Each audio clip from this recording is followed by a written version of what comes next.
Praise God. Hallelujah. Tayo ba'y masaya mga kapatid? Praise God. Sa oras na ito, ating buksan ang ating mga banal na kasulatan. And allow me once more to use the text na ginamit natin last Thursday mula sa Zechariah chapter 4, verse 9 and verse 10, and then punta tayo pa sa isang portion ng scripture. Sabi rito sa verse 9 ng chapter 4 ng Zechariah, "The hands of Zerubbabel have laid the foundation of this house, and his hands will finish it. Then you will know that the Lord of hosts has sent me to you. For who has despised the day of small things?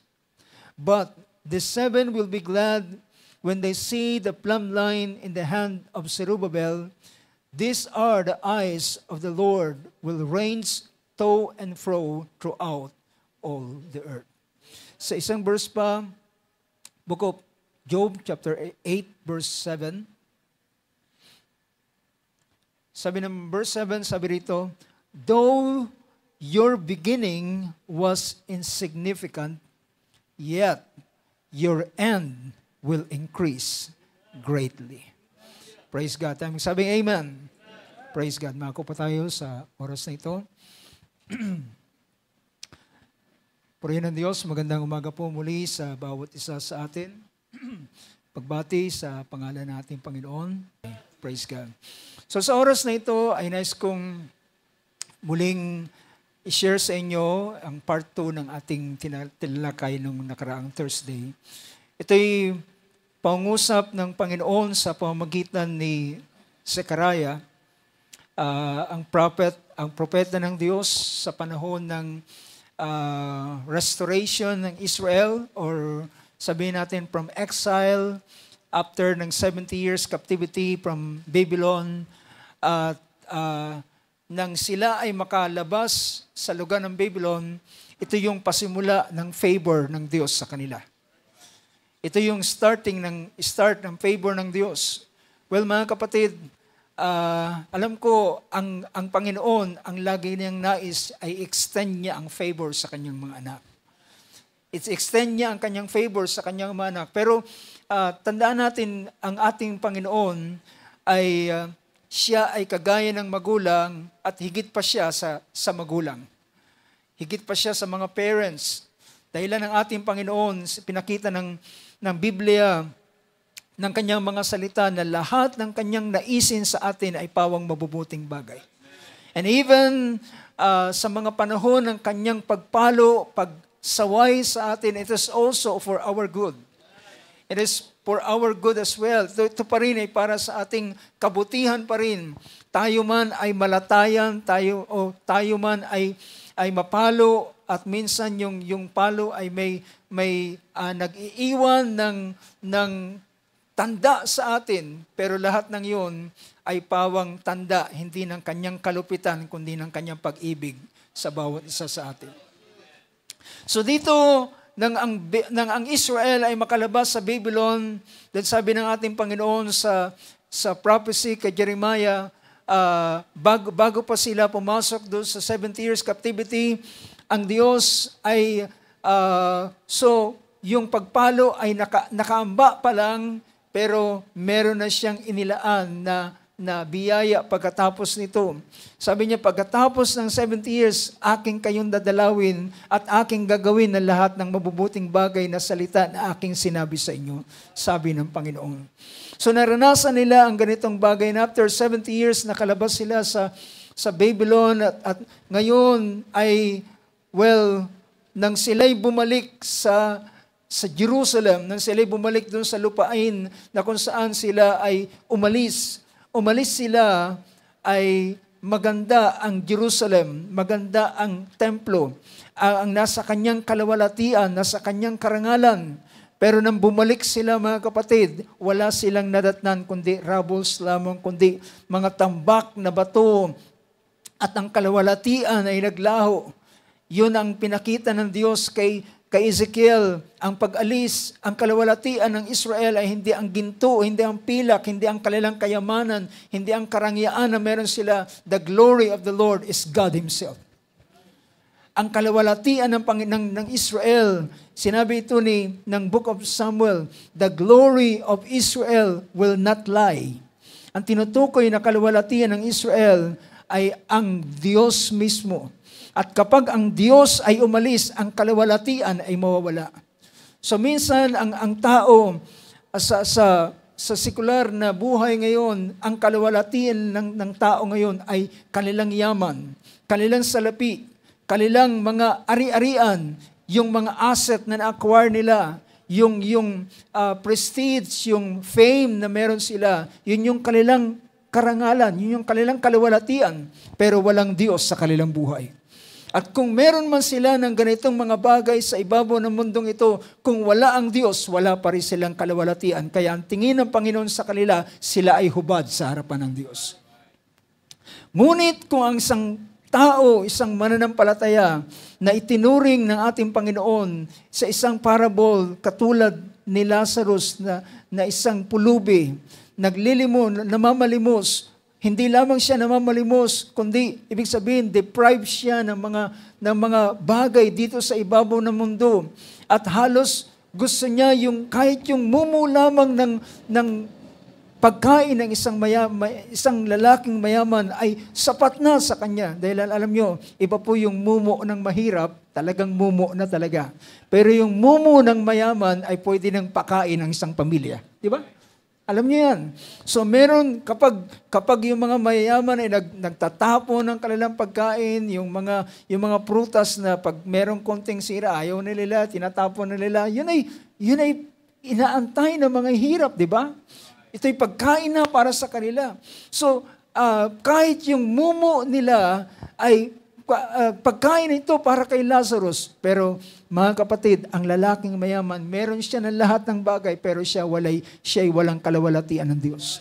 Samantalang si Lazarus, wala siya ng anumang mga bagay sa ibabaw ng sanlibutan, pero meron siyang Diyos sa kanyang buhay. At nang siya'y mamatay, siya'y isinundo ng anghel at dinala sa piling ni Abraham. So what is the glory of the man, of the person, and the glory of Israel, at ang glory ng bawat tao ay ang Diyos sa kanyang buhay. Hallelujah. So, mawala na lahat ng bagay, wag lang mawawala ang Diyos. Kaya sabi ng ating Panginoon kay Peter, mawawalan, discourage ka, liligligin ka, bibistayin ka na kagaya ng trigo, pero dinadalangin ko ang iyong pananampalataya na huwag magkulang sapagkat ang pananampalataya ang magiging daan para makarecover ka uli. So, Israel at this time, mga kapatid, hallelujah, nang dumating yung mga dating nakasaksi ng kalawalatian ng Israel, pagdating nila doon, anong dagok ang naroon sa kanilang dibdib? Anong dagok ang nasa kanilang puso? At mga kapatid, inutusan sila, pinabalik sila ni Cyrus doon sa lupain ng Jerusalem to build the house of God again. Diba? To build the house of God once more. Iitayo muli ang bahay ng Panginoon. Pero mga kapatid, ngayon ang Jerusalem at ang temple, yun sabihin natin yung pinaka lugar, yung lupain ng templo ay wasak, sira at bagsak at sunog. At paano ka mag-start from the scratch? Diba? Paano ka magpapasimula uli? At paano mo iisiping maibabalik yung kalawalatian na dating kalawalatian na meron ang Israel sa panahon ng mga hari? Especially sa glorious kingdom ni Solomon. At ngayon ay tinitingnan nila sa ganitong bagsak na kalalagayan at binigyan ng atas si Zerubbabel. Si Zerubbabel ay isang governor at sa kanya inilagay ang atas para itayo ang templo. Ngunit ibinigay sa kanyang atas, pero ang tanong, nasaan ang resources? Diba? Nasaan ang resources? Pero dito nagpasimulang nangusap ang ating Panginoon as an encouragement dahilan. Alam niyo ba, as I mentioned last Thursday, makikita natin in the book of Ezra, sa aklat na Ezra, nang dumating sila doon sa Jerusalem at nagpasimulan nilang itayo ang pundasyon ng templo, narito kagad ang kaaway na sila ay pinipigilan sa kanilang pagtatayo ng templo. Bigla silang, nang nagpapasimula silang nilalagay yung pundasyon, after they laid the foundation, nagkaroon sila ng pag-aalay sa Panginoon. At nang pinapasimulan na nila yung templo, karaka-raka yung mga taga-Samaria ay dumating at sabi niya, kami ay gusto rin namang magtayo kasama ninyo. Pero sa dahilan, kilala nila ang Samaria ay hindi na mga pure Jews blood sa panahong yun. Kaya sabi niya, hindi, kundi kami lamang ang magtatayo ng bahay sa Panginoon. So, at dahilan sa pangyayaring ito, ang ginawa ng mga Samaritan ay nag-report sila sa hari sa panahong yun at kanilang isinumbong ang ginagawa ng Israel at ang hari ay nag-issue ng decree na ipatigil. So ganun katindi ang kanilang naranasan, pinatigil ang kanilang trabaho. Tingnan natin ang Ezra chapter 4. Sa Ezra chapter 4, sabi rito, sa verse 3, in chapter 4, but Zerubbabel and Jeshua and the rest of the heads of fathers' household of Israel said to them, you have nothing in common with us in building the house. Tinutukoy niya yung mga Samaritan na taga-Samaria na gustong tumulong sa kanila. You have nothing in common with us in building a house to our God. But we ourselves will together build to the Lord God of Israel, and King Cyrus, the king of Persia, has commanded us. Verse 4, then the people of the land discouraged the people of Judah and frightened them from building and hired counselors against them to prostrate their counsel all the days of Cyrus, king of Persia, even until the reign of Darius, king of Persia. So makita natin dito, bagamat nakabalik sila at papasimulan nila ang pagtatayo ng templo, pero merong mga taong nag-discourage sa kanila. Discourage the people of Judah. At hindi lamang diniscourage, tinakot pa sila sa pagpapatayo ng templo minsan pa. At nag-hired sila ng mga counselor laban sa kanila to prostrate their counsel. At gaano ito katagal, ito'y tumagal, na-discourage sila, at hindi lamang sila basta na-discourage, merong ibinaba ang hari na decree na nagsasabi na ipatigil ang kanilang paggawa. Yan ay mababasa dito sa chapter 4, verse 19.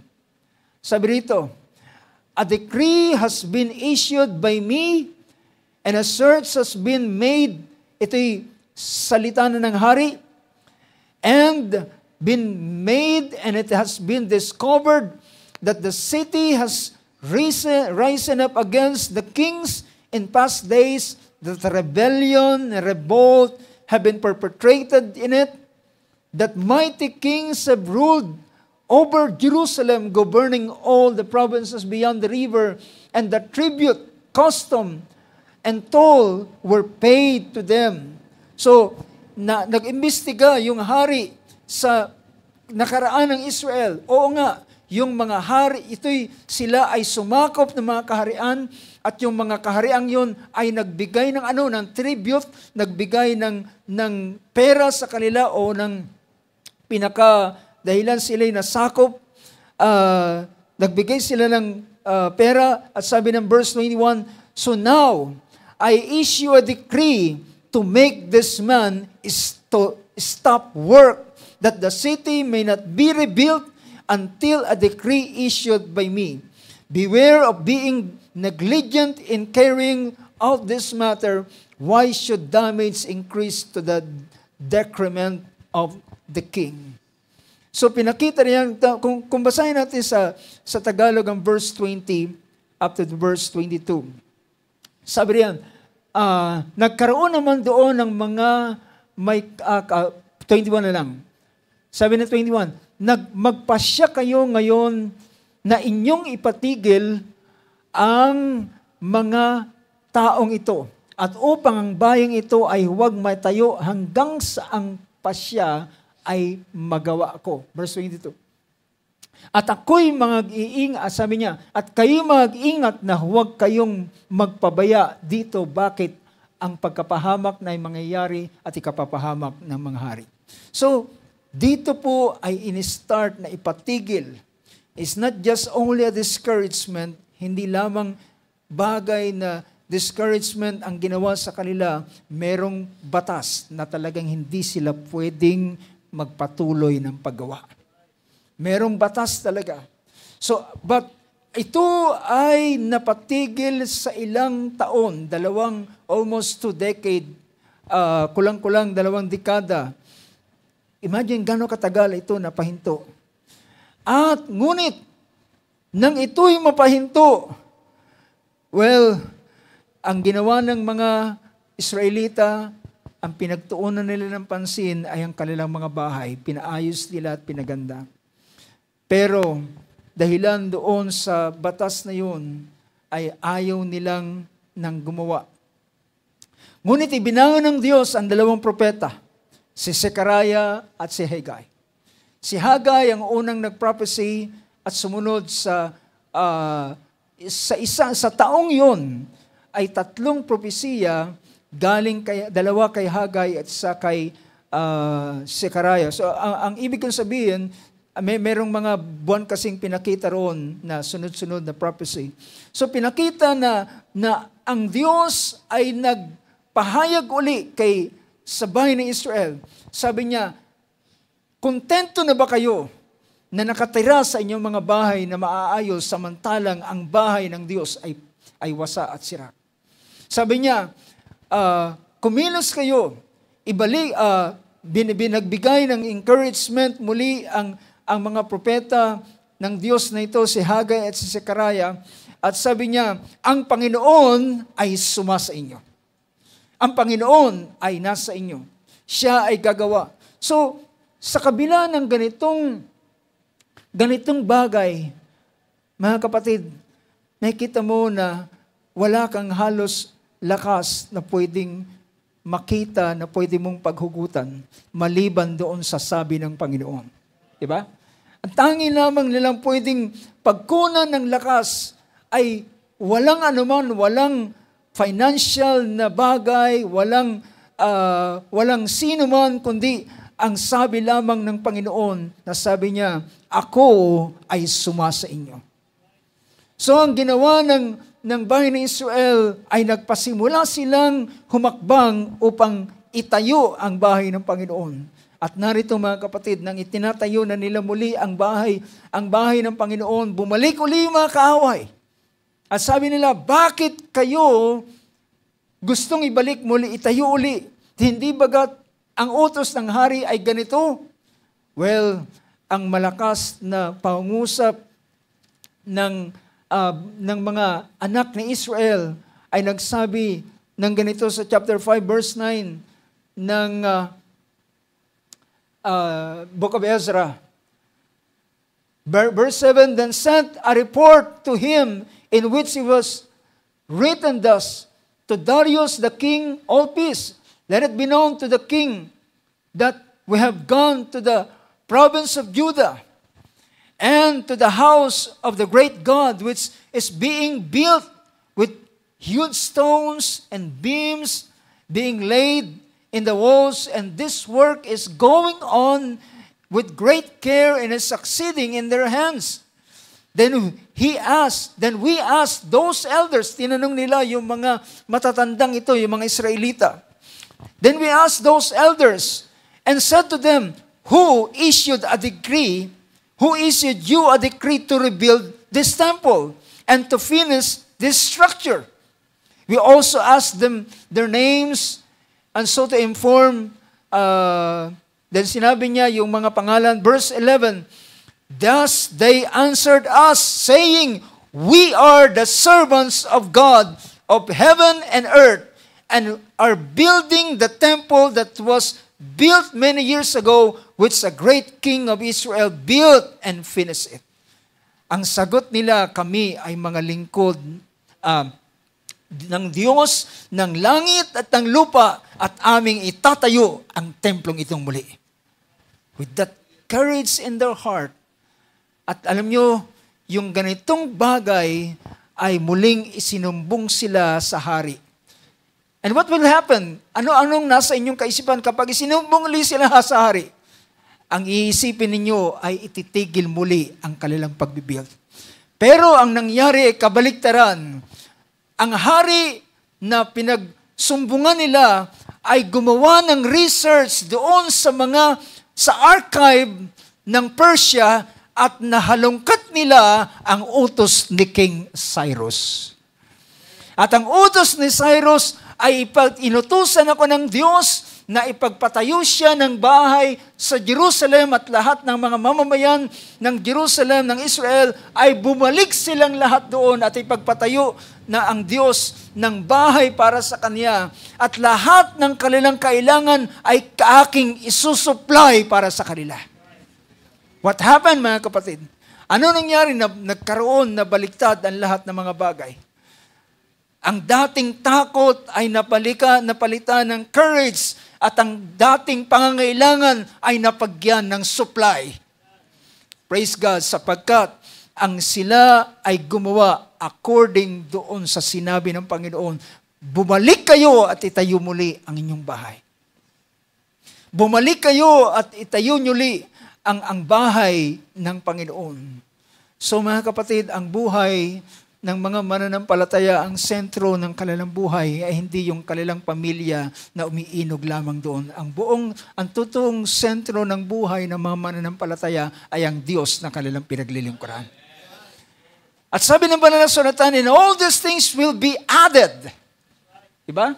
At lahat ng mga bagay ay idaragdag na lamang sa iyo, sabi ng ating Panginoon sa kanyang pangusap. So what happened next? Ang sumunod na nangyari, mga kapatid, ay instead na ang iisipin nila, yung dating governor na sumbong ng sumbong doon sa kinagawa ng Israel, siya ngayon ang pinabalik ng hari na sabihin sa kanila, ituloy nyo ang inyong dapat gawin at susuplayan kayo ng hari ng lahat ng inyong pangailangan. Nabaliktad ang lahat ng pangyayari. Well, mga kapatid, sometimes marami tayong mga fears sa buhay, di ba? Marami tayong mga takot sa buhay. Paano kapag ganitong ginawa ko? Paano kung ganitong mangyari? And that's the reason, ang sabi ng ating Panginoon, be not anxious for nothing. Huwag kang mabalisa sa lahat ng mga bagay, kundi sa pamamagitan ng panalangin at daing, ay ikaw ay tumawag sa Panginoon at siya ang gagawa ng lahat ng mga bagay. Paano nang sila'y humakbang ayon sa sabi ng Panginoon, and then nabaliktad ang lahat ng pangyayari. Supposed to be ang hari ay magbababa uli ng panibagong batas ng pagtigil, ang ibinaba niya ay batas para ipagpatuloy ang templo, at merong siyang batas na susuplayan niya ang lahat ng kanilang pangangailangan. Chapter 6 ng Book of Ezra ay pinakita rito. Verse 6 ng chapter 6. Basahin natin sa Tagalog. Sabi niya, ngayon nga, si Tatnai, ito yung nagsumbong sa hari. And then, siya rin naman yung pinabalik. Ngayon nga, tatnay, na tagapamahala sa dako roon ng ilog na Setar-Boznai, at ang iyong mga kasama na mga para sa chita na nasa dako roon ng ilog, magsilayo kayo mula riyan. Ibig sabihin, iwanan nyo sila, pabayaan nyo sila. Huwag nyo silang pakialaman. May bagong batas ang Diyos. Sabi niya, leave them alone, keep away from them, from there. Verse 7, pabayaan ninyo ang gawain na sa bahay na ito ng Diyos. Ipahintulot ninyo na itayo ng tagapamahala ng mga Hudyo at ng mga matatanda ng mga Hudyo ang bahay na ito ng Diyos sa kanyang dako. Bukod dito'y gumagawa ako ng pasya. Ano yung pasya? Batas. Gumagawa ang hari na si Darius, dahil yung nabasa natin kanina, mula kay Cyrus, napatigil ang pagpapatayo ng templo hanggang sa 2nd taon ng haring si Darius na hari ng Persia. Doon lamang na-resume. At ito na ngayon yung Darius na ito.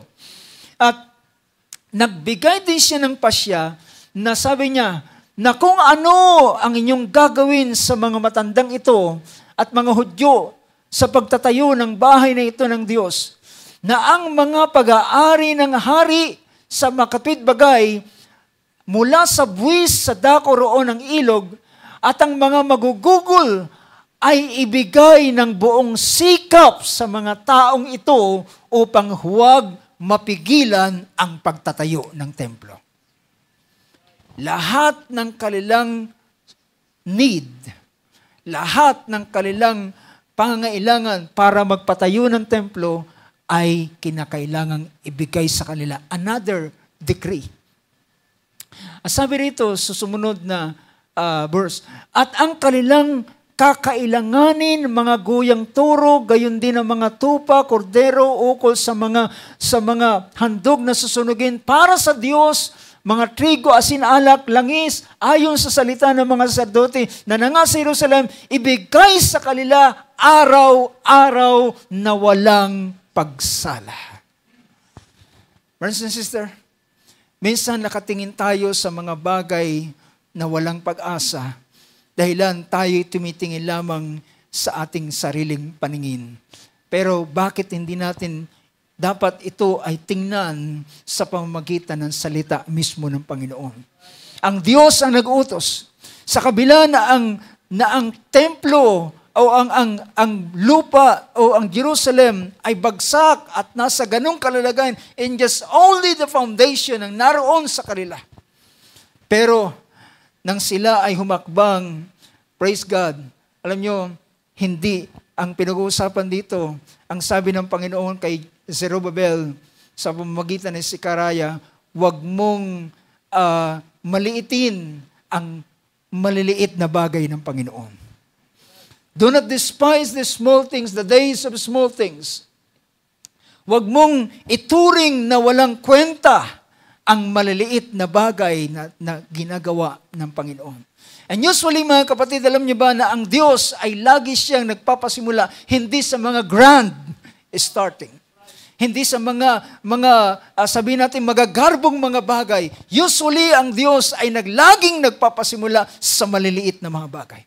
At ang maliit na bagay na yan, kapag yan ay napapunta sa kamay ng Panginoon, then it will prosper. Ito ay pagpapalain. So pinakita ng bahaging ito. At you know, sa panahon ng sumunod sila sa pagpapahayag ng mga propetang ito, well, si propetang si Hagai ay nagsabi, kung nakikita ninyo ang itsura ngayon ng lugar ng Jerusalem, sabi niya, at sino sa inyong nakakita ng unang kaluwalhatian? Ang sabi ng Panginoon, ang huling kaluwalhatian ng Jerusalem ay mas higit pa doon sa dating kanyang kaluwalhatian. But all the things na nakikita nila ay bagsak at pundasyon lamang. Pero ang Diyos, siya ang tumitingin at siya nagsasabi ng mga bagay na hindi pa nakikita na pitila gayon na nga. Diba? Kagaya ng kanyang pinahayag kay Abraham. So makikita natin, well mga kapatid, ang message na ito na pinakita ng Diyos kay Zerubbabel, sabi niya, do not despise, for who has despised the day of small things?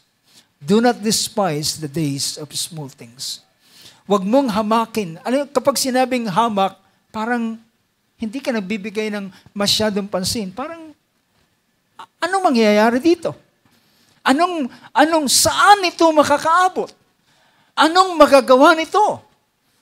Yung maliliit na mga bagay na yan, anong magiging resulta niyan kung tingin ng tao?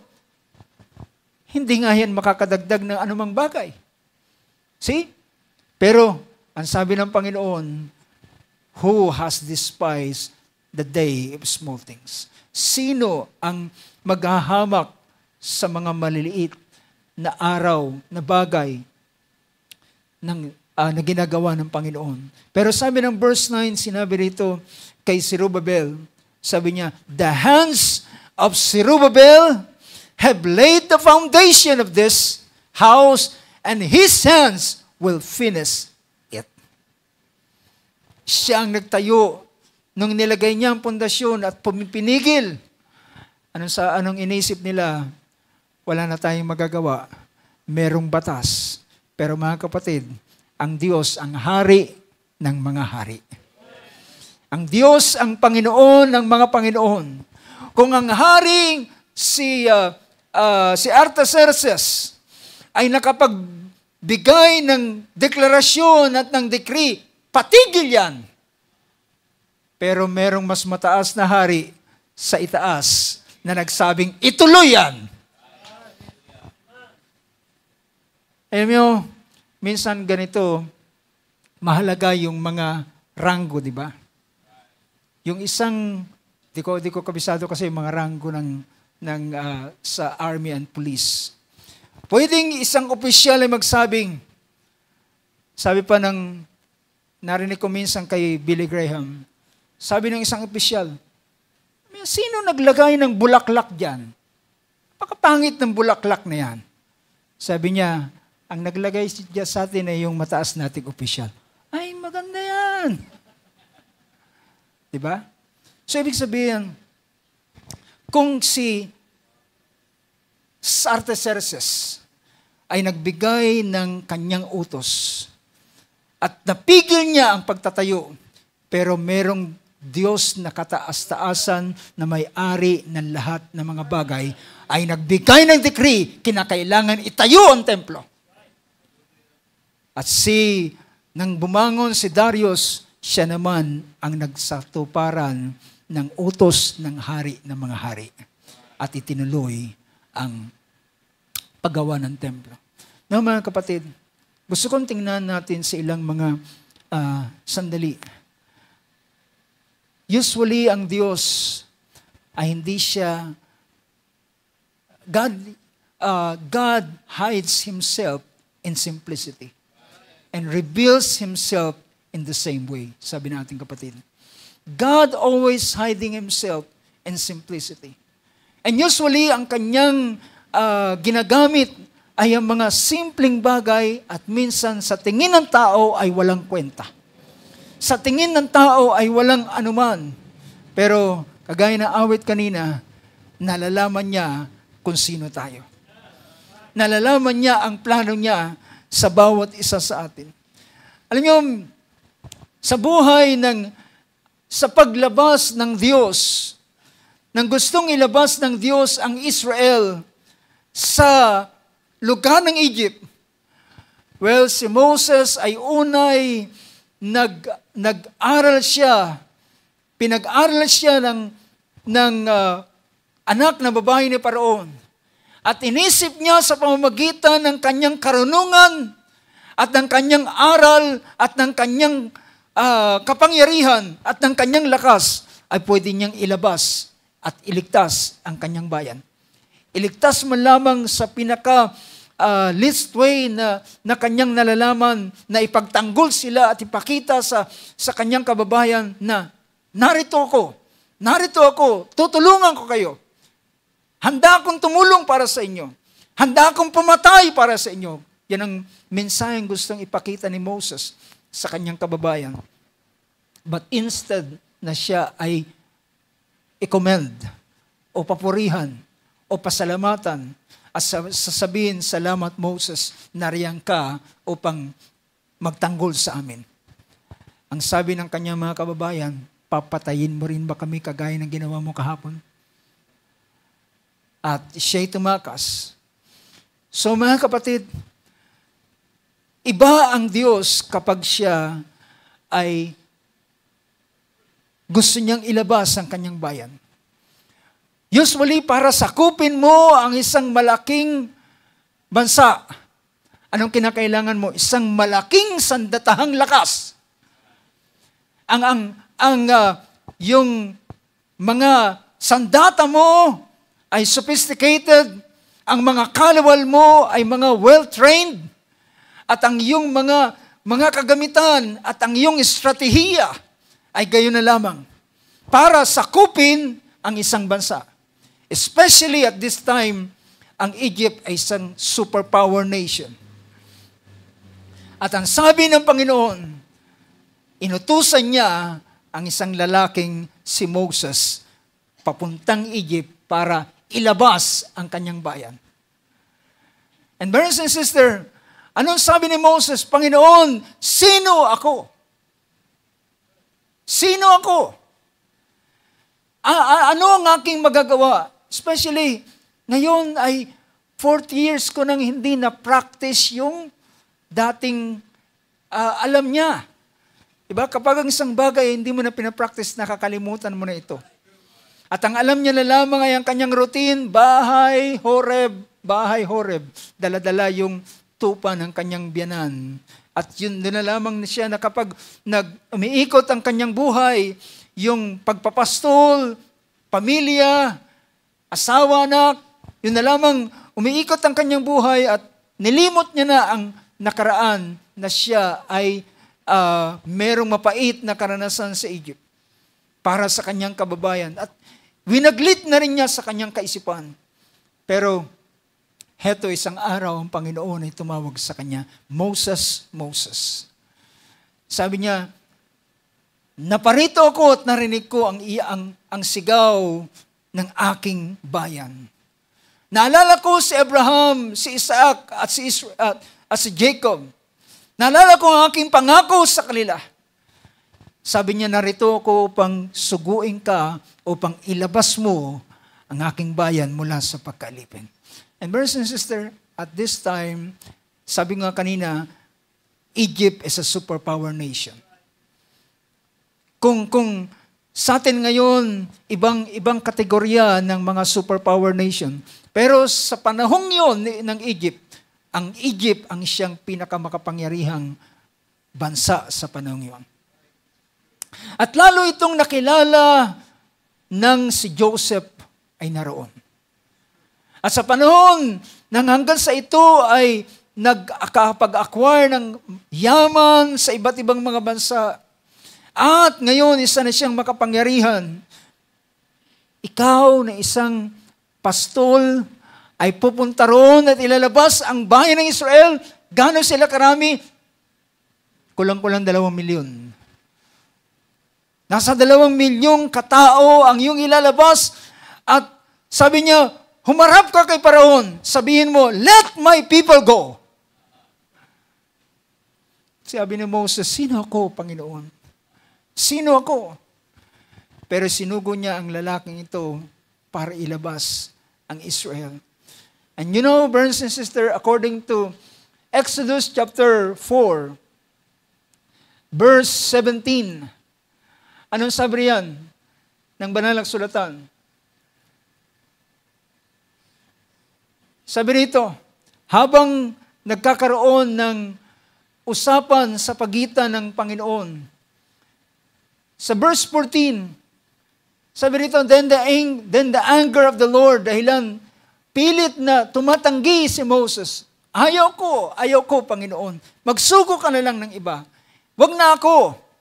Then the anger of the Lord burned against Moses, and he said, Is there not your brother Aaron the Levite?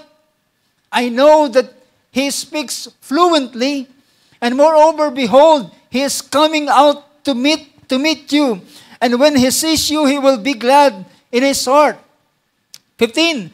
You are to speak to him and put the words in his mouth, and I, even I, will be with your mouth and his mouth, and I will teach you what you are to do. At gayon pa man, mga kapatid, hesitant siya na gawin ang bagay na ito. Verse 16, moreover, he shall speak for you to the people, and he will be as a mouth and for you, and you will be as a God to him. Well, kapag ang Diyos ay merong layunin sa iyo, lahat ng katwiran mo, meron siyang rason para dyan. How many can say amen?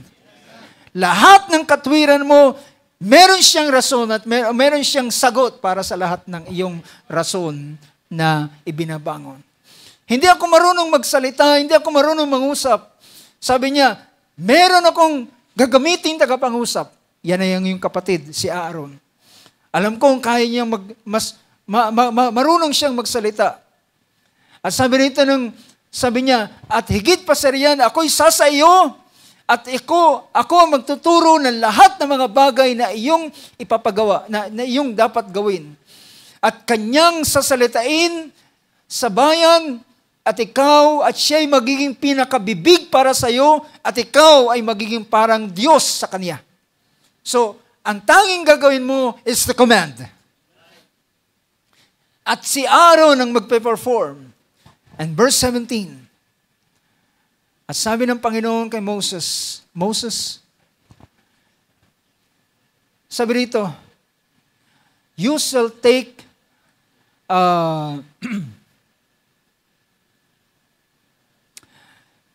pinakita rito, you shall take in your hand, which you shall perform. Pero alam niyo ba sa unang pangungusap, gusto kong tingnan muna ang isang bahagi rito.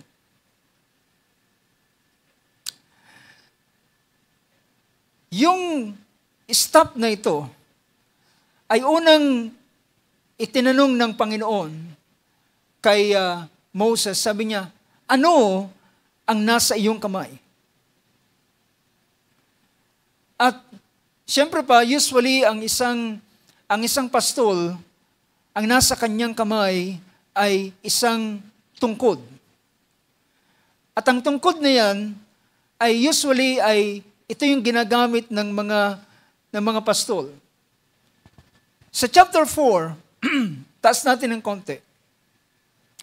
Then Moses said, verse 1, then Moses said, what if they will not believe me? Ang tanong niya, paano kung hindi sila maniwala sa akin? Well, may problema siya sa Egypt dahilan makapangyarihan ng Egypt. May problema din siya sa mga tao dahilan sabi niya, paano kung hindi sila maniwala sa akin?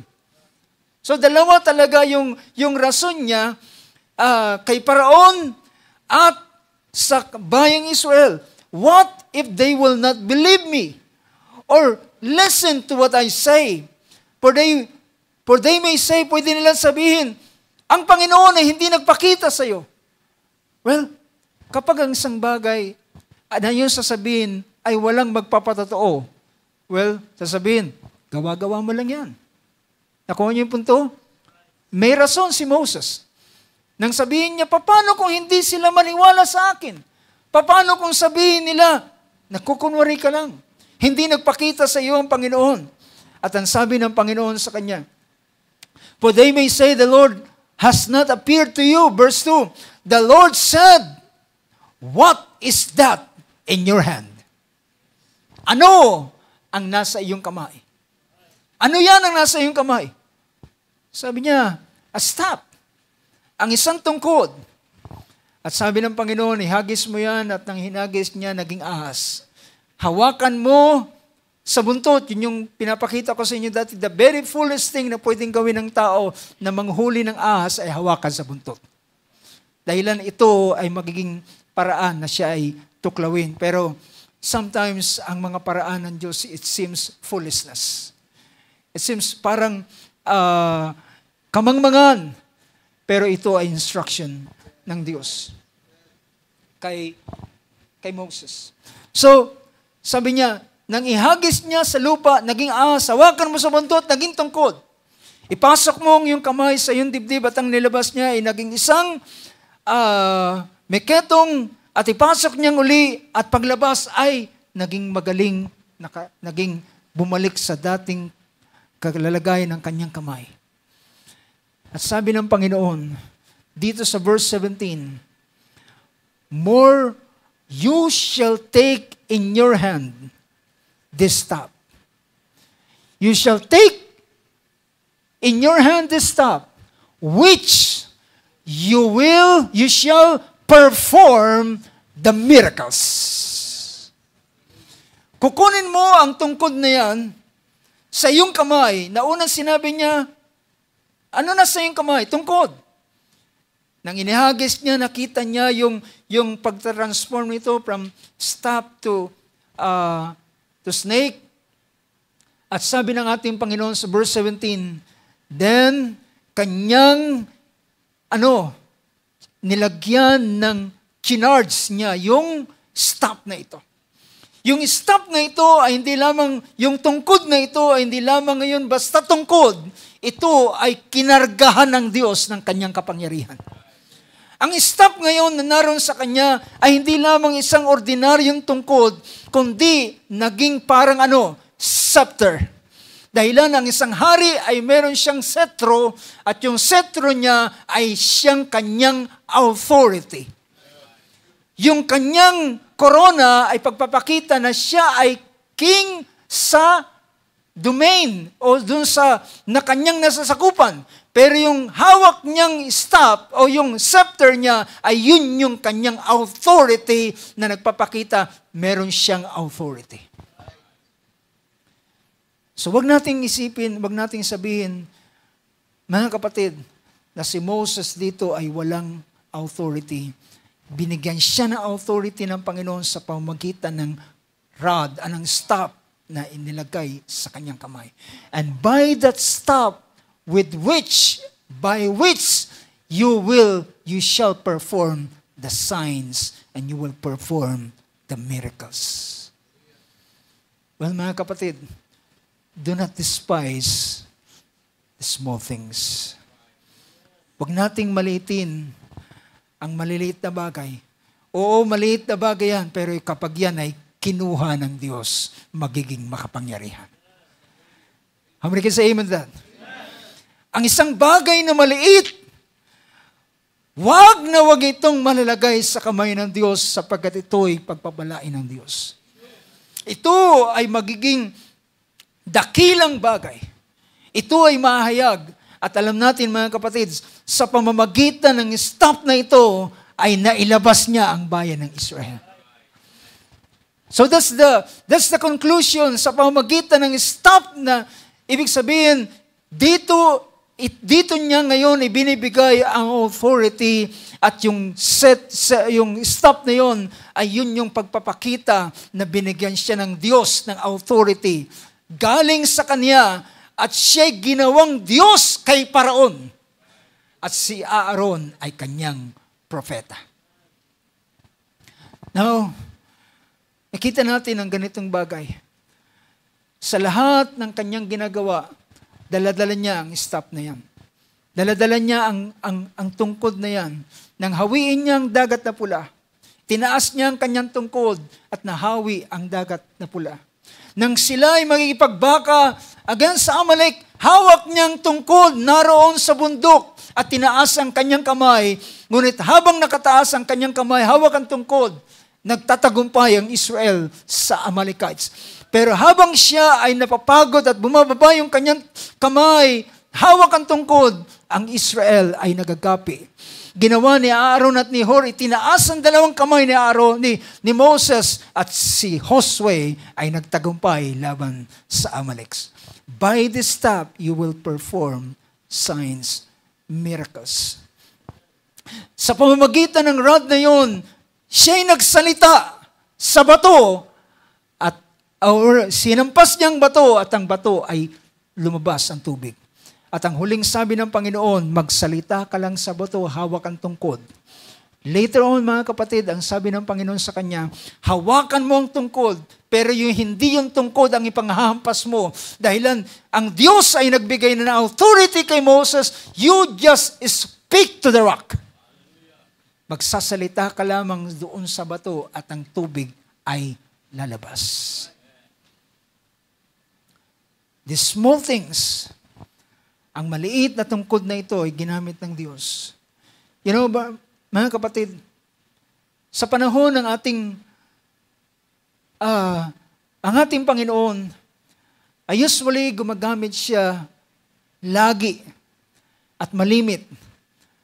Yan ang dahilan ng encouragement ng Diyos kay Zerubbabel, huwag nating i-despise, hamakin ang maliliit na bagay. Hallelujah. Kapag ang Panginoon ay gagawa sa kaarawan ng maliliit na mga bagay, gagamitin niyang maliliit na mga bagay para maggumawa ng dakilang mga bagay. Dakilang bagay ay nagpapasimula sa maliliit na mga bagay. Hallelujah. Now, mga kapatid, isang panahon ng Diyos ay nakausap, inutusan si Elias upang siya ay magsalita kay Ahab. Walang ulan, walang hamog na papatak sa lupa hanggat hindi ko tinatawag. At umalis siya sa harapan ni Ahab. At pagkatapos noon, sabi ng Panginoon kay Elijah, punta ka doon sa isang lugar sa gawing batis ng Cherit, na yung batis na yon ay isang branch marahil na dinadaluyan from Jordan River at nagbabranch doon at nagsisilbing batis. Doon ka lang. Yan ang dahilan, kahit anong pahanap sa kanya, walang makakita dahilan ang Diyos ang nagsasabi kung saan siya magtatago. Pero, diyan ka, at sabi niya, inutusan ko ang uwak, napakanin ka, at uminom ka doon sa batis ng Cherit. Kain siya, ang uwak, nagsusupply ng karne, tinapay. Huwag nyo na itanong kung saan galing yun. Ang Diyos na nag-utos doon sa uwak, magdala ka ng karne at tinapay. Meron siyang hamburger bawat umaga at gabi. Pero nang natuyo yung batis, sabi ng Panginoon, umalis ka riyan, pumunta ka sa Sarepta. Doon, meron akong initusang babaeng balo, papakainin ka niya. Sa lahat ng iyong pangailangan ay susuplayan ka niya. Well, anong iniisip kaya ni Elias?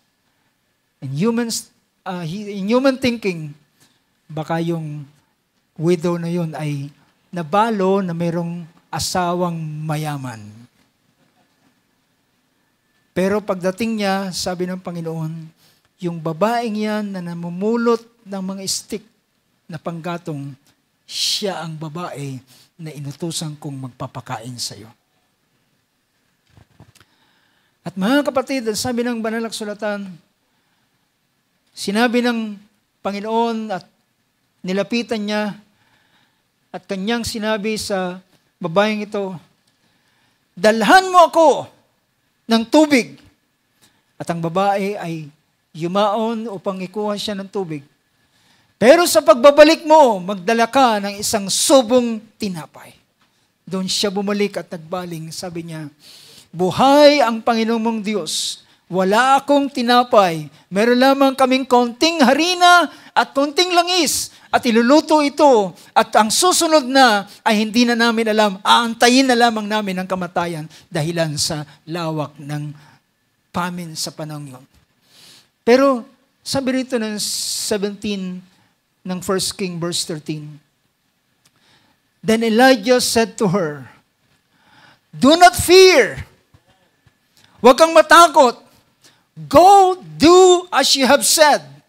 But make me a little bread of cake first.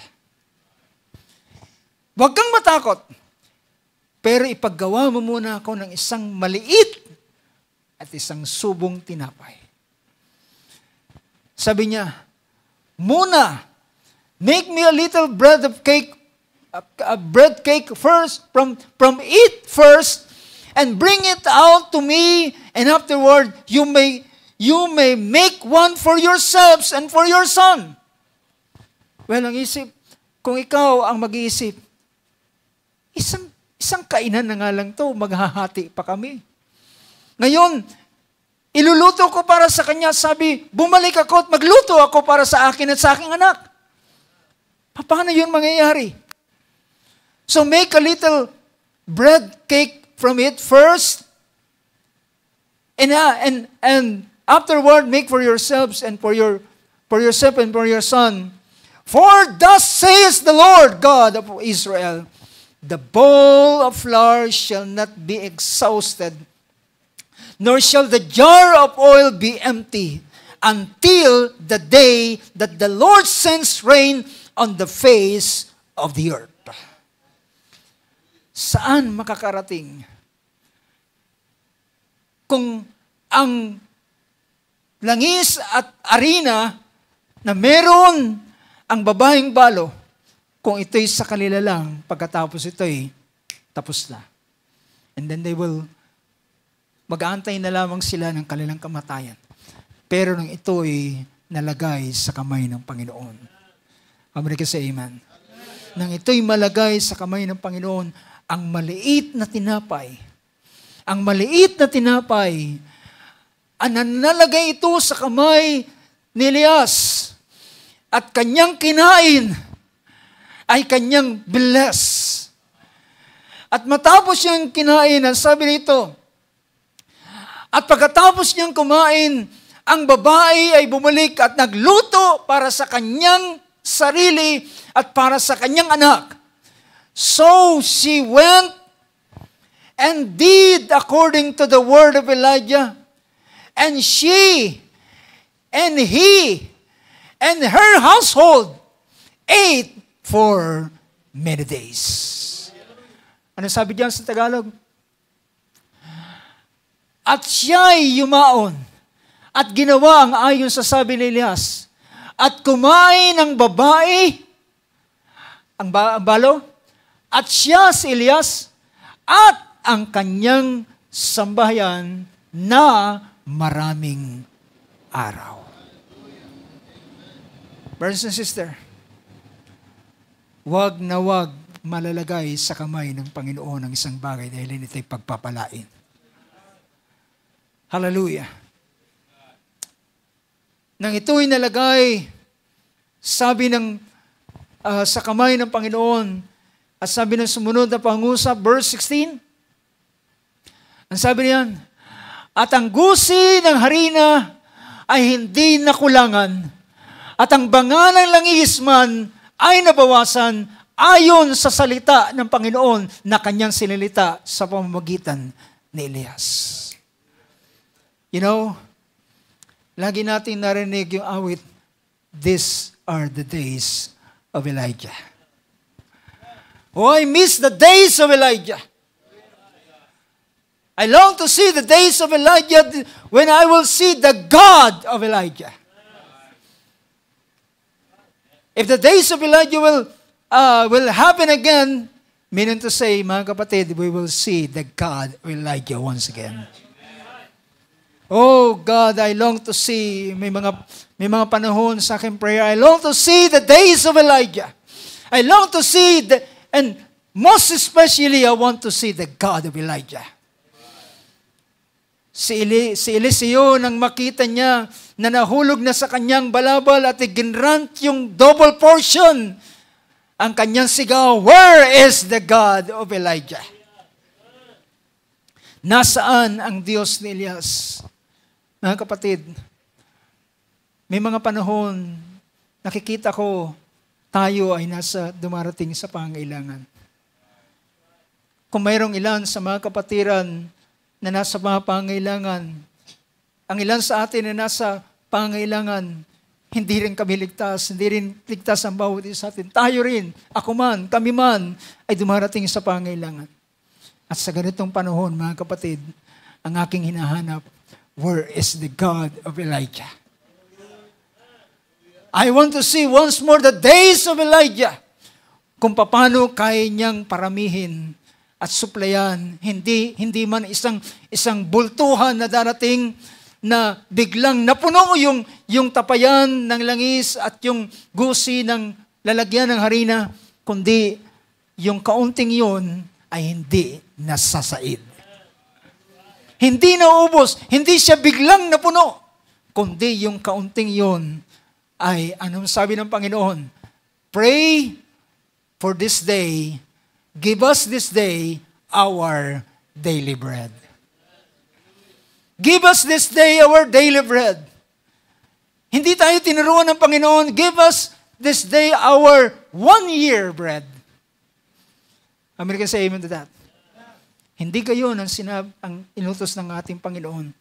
Ang turo niya sa mga mananampalataya, manalangin kayo ng ganito, give us this day our bread for this day. And tomorrow, bahala na rin siya. Muli sa kinabukasan ay magbibigay siya ng panibagong tinapay para sa araw na yun. Sa makalawa ay magbibigay siya ng tinapay pa rin para sa araw na yun. So mga kapatid, ang nangyari kay Elias ay nangyari din kay Eliseo. Merong isang babaeng balo na merong pangailangan, baon sa utang, kukunin na ang kanyang 2 mga anak. Pero para maging alipin, pumunta siya doon kay Eliseo na binigyan, na pinagpasahan ng balabal ni Elijah. At sabi niya, tao ng Diyos, ganito ang aming kalalagayan. Ngunit ang tanong sa kanya, ano ang meron ka sa'yo? Diba? Yun ang tanong. So Elisha sa chapter 4 ng 2 King, matapos niyang sabihin yung pangangailangan niya, Elisha said to her, what shall I do for you? Tell me, what do you have in the house? What do you have in the house? Dahilan, what do you have in the house will be enough para gamitin ng Diyos para sa iyo. Hallelujah. Nalala ko yun, Brother Philip.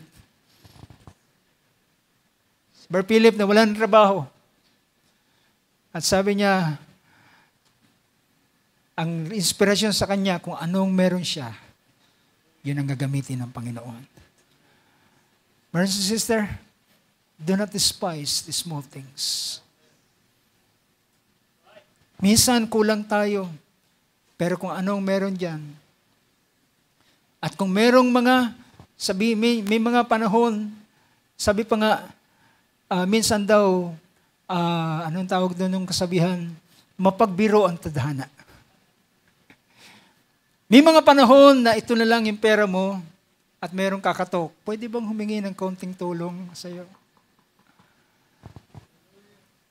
But, pwede mo sabihin, sesya ka na, ako nga wala rin ngayon Kailangan din namin. But, may mga sometimes inspiration na dumarating sa iyo, bakit hindi mo siya bigyan ng kahit bahagi ng meron ka? Kuha ka ng konti doon, ibigay mo doon sa kanya. But brothers and sisters, kung anong nasa iyo ay huwag mong maliitin, gagamitin niya ng Panginoon para sa iyo at para sa kanyang kalawalatian at pupurihin mo siya.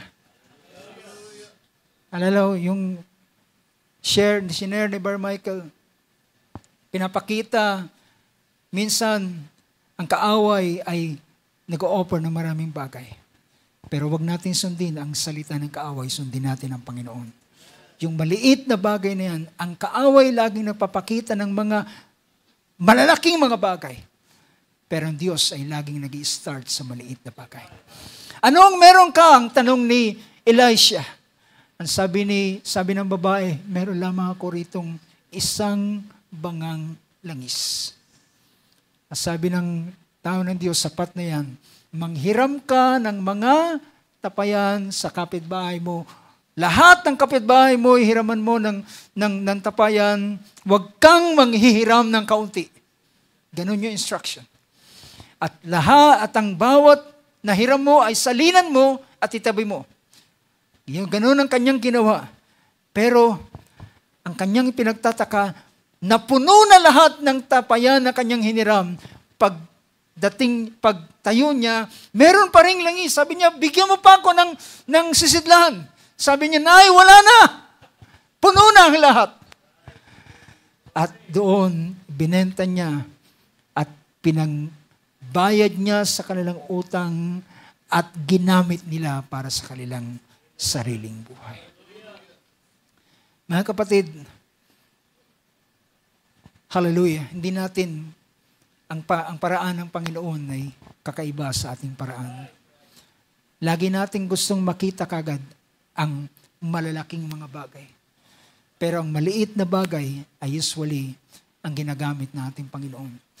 Isang pagkakataon, bago ko magtatapos mga kapatid, merong isang panahon ang ating Panginoon, pagkatapos niyang mangaral, ang sabi niya sa mga alagad, pakanin niyo sila. At nagreklamo yung mga alagad. Sabi niya, Panginoon, 200 dinari sa daming taong yan ay hindi sapat para pakainin sila ng tig-kakaunti man lamang. Ang 200 dinari. Ang 200 dinari ay usually mga kapatid, ang 1 dinari ay yun yung sweldo ng isang laborer ng panahong yon. So ibig sabihin, sa isang taon na 360 days, or sabihin na natin kung ilalas natin, ay ang 200 dinari ay halos kulang-kulang na isang taon o mahigit 6 na buwan, lumabis na kita niya na yon sa pang-araw-araw. Pero sabi ni ng isang halaga, 200 denaryo ay hindi sapat para bigyan sila ng tigkakaunti. Anong sabi rito sa sumunod na pangusap sa Book of John chapter 6, verse 5 to verse 13.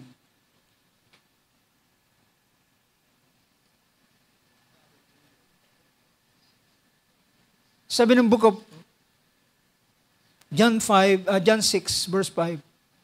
Therefore Jesus, lifting up his eyes and seeing that a large crowd was coming to him, and said to Philip, Where are we to buy bread so that this may eat? Napakagalante. Saan tayo makakabili? Dumadaluhong yung maraming mga tao, almost about 6,000. Dumadalong yung mga tao, sabi niya, saan tayo bibili ng tinapay upang mapakain natin sila? Well, mga kapatid, tiningnan ng isang alagad ng ating Panginoon. Tiningnan niya sa mata at sabi niya, he said, this he was saying to test him, for he himself knew what he was intending to do. Alam ng Panginoon kung anong kanyang gagawin. And Philip answered, 200 denarii worth of bread is not sufficient for them, for everyone to receive a little.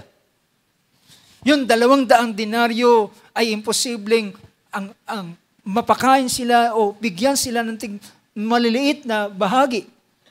And one of his disciples, Andrew, Simon Peter's brother, said to him, verse 9, there is a lad here who has 5 barley loaves and 2 fishes. But what are these for so many people? Usually, ang maliit talaga ay laging dinidespise. Saan makakarating? 2,000 5 tinapay. Hindi ko alam kung gaano kalaki yung mga loaves ng araw. Pero pagpalagay na natin yung mga loaves ay parang tasty. Pero imagine, bata magdadala ba ng ganun kalalaki? Diba? Can you imagine that? So, yung isang loaves na yun ay baka kulang pa sa isa. Kaya ang sabi ng alagad na ito, what are these for so many people? At ang sabi ng ating Panginoon, have a people sit down. Now there was much grass in the place. So the men sit down in number about how many? 5,000.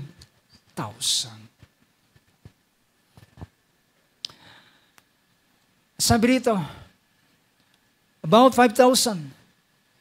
And Jesus took the loaves na galing doon sa bata, took the 5 loaves, and having given thanks, He distributed to those who were seated.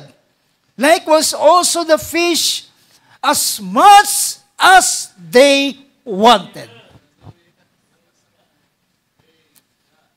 Only bread. Praise God. As many as they wanted. When they were filled, He said to His disciples, gather up the leftover fragments so that nothing will be lost. Sobra pa pala yung 5 tinapay at 2 isda. So they gathered them up and filled 12 baskets with fragments from the 5 loaves which were left over by those who had eaten. Iba ang math ng Diyos. Ang math natin, subtraction. Pag binigay mo, kinuha mo sa akin, napabawas ng pabawas, yun nasa akin.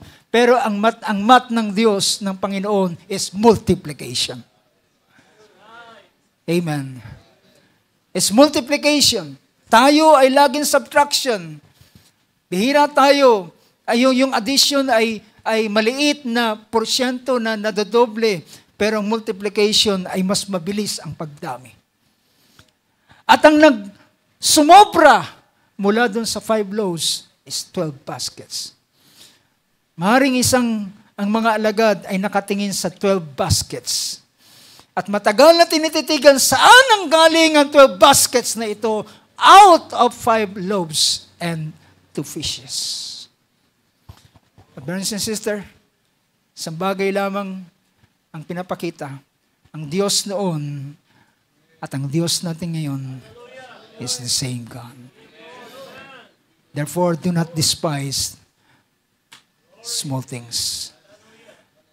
Ito ay, kung meron tayong maliit na bagay, bigyan natin ito sa Panginoon. Ialay natin sa Panginoon. Lord, ito lang ang meron ako.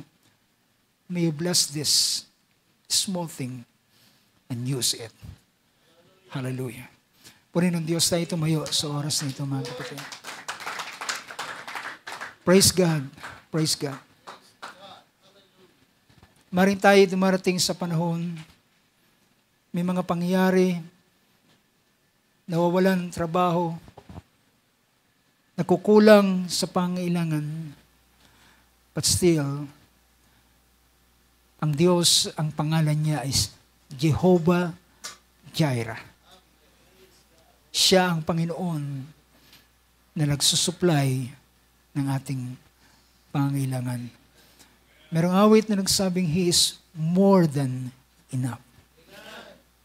Hindi lamang siya nagbibigay ng iyong pangailangan, ang ibibigay niya is more than what you need. More than what you asked for. Hallelujah. Pwede ba natin awitin ang awit na yan? He's more than enough. More than enough. Hallelujah. Yes, Lord Jesus. Yes, Lord Jesus. You're more than enough, Lord. You're more than enough to supply all our need. Yes, Lord God, we will not despise the days of small things. Hindi namin mamaliitin, hindi namin babaliwalain ang maliliit na bagay. Hallelujah, na yung pinagkaloob sa amin. Hallelujah. Brothers and sisters, to encourage you for God's glory. Kanina tumayo ang ating kapatid, Brother Lester. Sa biyaya ng Diyos, it's almost a year mula nang siya'y nagkaroon ng trabaho at pinagpala ng Panginoon nating kapatid. Alam ko, naalala ni Brother Lester ang isang araw, pumunta siya sa bahay.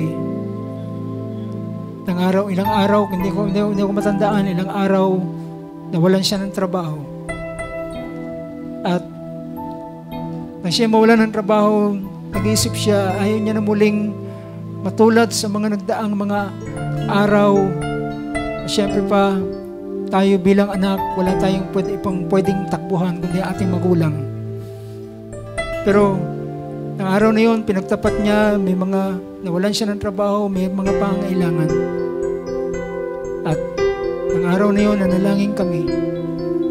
Dinalangin namin sa Panginoon na siya ay pagkalooban ng Diyos ng trabaho. And by the grace of God, mula noon, 1 taon na nakalipas, binigay ng Diyos ang trabaho sa ating kapatid. Ang Diyos ay hindi nagbabago. Ang tanging kailangan natin ay pagkatiwala natin ang maliliit na bagay sa kamay ng Diyos. Whatever you have, ano man ang meron ka, ano man ang kakayanan na meron ka, then ito ay pwedeng gamitin ng Panginoon. Hallelujah, para sa kanyang kalawalatian. Narinig natin ang pastor ni Brother Philip mula sa mga bagay na meron siyang laptop, meron siyang sasakyan, ginamit niya lahat ng ito at ang Diyos ay nagpala at ang ating kapatid ay pinagpala ng Panginoon. Nais ko sa oras na ito, dumulog tayo sa panalangin. I know marami sa atin nagsasuffer. Ang ilan ay nawawalan ng trabaho. Ang ilan ay naghanap ng trabaho, hindi nagkakaroon ng trabaho. Ang ilan ay minsan gusto nang kagatin ang ilang mga offer, ang ilang mga iniisip nating opportunity. But I believe He is the same God. These are the days of Elijah. And I want once more to see the God of Elijah that will supply all our need. Ako man ay merong mga pinagdadaan ng pangailangan ng aking pamilya. Ang iglesyang ito ay dumaraan din sa mga pangailangan. But let us ask God once more na kanyang patunayan mula sa maliit na bagay ay kaya niya mag-bless, kaya niya magpala. At di natin i-despise kundi ating ipagkakatiwala sa kanyang kamay. And I want, sa oras na ito, gusto kong manalangin at kung sino man ang mayroong pangailangan, hindi ako ang magbibigay, ako man ay nangangailangan. Ako man ay magtataas ng aking kamay at ako'y tatawag sa Diyos ni Elias, sa Diyos na hindi nagbabago, sa Diyos na nangako kay Abraham, siya ang may-ari ng langit at ng lupa. The possessor of heavens and the earth, ay siyang nagbibigay at siyang nagpapala. Hallelujah. Sa oras na ito tayo dumulog sa panalangin. Sa iyo, mahabaging Diyos, sa oras na ito, Panginoon, narito ang iyong mga anak. Bawat isa sa amin ay mga pinagpala mo, mga anak mo, Panginoon, na lalaki at babae, at mga tagapagmana ng mga bagay ng langit at ng mga makalangit na bagay. Ang aming sitwasyon, Lord, ay hindi ito pwedeng makaapekto sa aming kalalagayan na ginawa mo sa amin. Ang kawalan na aming naranasan ay hindi ito magiging patunay na pinabayaan mo kami. Ang pangangailangan, Lord God, ay isang instrumento na yung ginagamit upang kami ay umalala at bumalik sa iyo at tumawag sa iyo, Panginoon, at muling maranasan ang iyong paggawa at pagkilos, hallelujah, sa buhay ng bawat isa sa amin. Panginoong Diyos, hallelujah, ang bawat isa ay may mga pangailangan, iba't ibang pangailangan, Panginoon, sa kanilang buhay, paglilingkod sa iyo. Panginoon, aking dinadalangin ang bawat mga kapatid na nangangailangan ng trabaho. Panginoon, ikaw ang magbigay ng trabaho sa kanila, Panginoon. Isang trabaho na magdadala ng kapurihan sa iyo at hindi nila mapapabayaan ang paglilingkod sa iyo. Isang trabaho, Panginoon, na kanilang, hallelujah, iyong papatunayan na ito'y blessing mo sa kanila, na ito'y papakita mo, Lord God, na ang pagpapala ng Diyos ay hindi magdadala ng anumang kapighatian o sipahayo sa bawat isa amin. And it will be truly, we can say, truly it is a blessing for me. Truly it is a blessing for us. O Lord God, hallelujah. Pagpalain mo, Diyos, ang bawat mga anak mo, Panginoon, na mayroong pangailangan sa buhay, Panginoon. Hallelujah. At sino man ang mga lalaki o babae o mga pamilya na mayroong mga pinagdaraan ng kagipitan, Panginoon Diyos, iyong suplayan ang kanilang pangailangan dahilan, hallelujah, maring kami ay walang anumang pwedeng maidala at maibigay sa iyo, Panginoon. Ngunit anuman ang bagay na meron ng iyong mga anak, o Diyos, ay pwede mong i-bless at pwede mong pagpalain, Panginoon, at gamitin para sa kanila, Panginoon Diyos. O Lord God, I pray ang mga kapatid niya na merong ganitong pangailangan. Ang mga kapatid namin na merong mga negosyo, Panginoon, ikaw ang Diyos na mag-bless sa kanila at pakilala mo na ikaw ang Diyos na hindi ito nakadepende sa anumang uri ng swerte o ano pa mang mga bagay riyan. Dahilan ikaw ang nagpapala, ikaw ang nagbe-bless, Lord God. Hallelujah. Ipakita mo na ito'y hindi pangkaraniwang bagay, ito'y blessing na nagmumula sa iyo. I pray for your blessing for them, O Lord God, in the name of Jesus Christ. And I also pray for this ministry, Lord. Ikaw ang Diyos na mag-supply ng pangailangan ng gawain ito, Panginoon. Kung ikaw ang siyang nagbangon, ikaw ang magsusupply. Kung ito'y tinawag at binangon ng isang denominasyon, bayan ng denominasyon ang mag-supply rito. Ngunit kung ikaw ang siyang nagbangon, Panginoon, ikaw, hallelujah, ang mag-supply, Panginoon, ng lahat ng pangailangan. O Lord God, hallelujah, financially, spiritually, anumang bagay na kailangan ng iyong mga anak, O Diyos. O Lord Jesus, hallelujah, ang bawat pamilya, Panginoon, na dumaraan sa ilang mga bagay, Panginoon, Lord God, I pray that you will bless them, Lord. Hallelujah, sapagkat dito mo kami tinawag, hallelujah, dito mo kami tinawag upang magkamit ng mga pagpapala sa iyo, Panginoon. Lord, maraming salamat. Hallelujah. Lang sa aming mga kapatid ay nasaksihan paano dati wala silang trabaho. Nakita namin si Bert Josiah, Lord, sa ilang mga panahon na wala siyang trabaho. Ngunit ngayon ay bless mo siya ng trabaho, Panginoon, na totoong nagbigay ng blessing sa kanyang pamilya, Panginoon. Lord God, you're the same yesterday, today, and forever. Hindi ka nagbabago ngayon, Panginoon. Ano man ang meron kami, hallelujah, nais naming ilagay sa iyong kamay, Panginoon. And may you bless it, Lord God, hallelujah, sa uling mga araw na ito, Panginoon. Ang bawat maliit na kaalaman at talento ng iyong mga anak, Lord, ay aming dinadala sa iyo, Panginoon. And use it and bless it, Lord God, hallelujah, para sa iyong kapurihan at para sa iyong karangalan.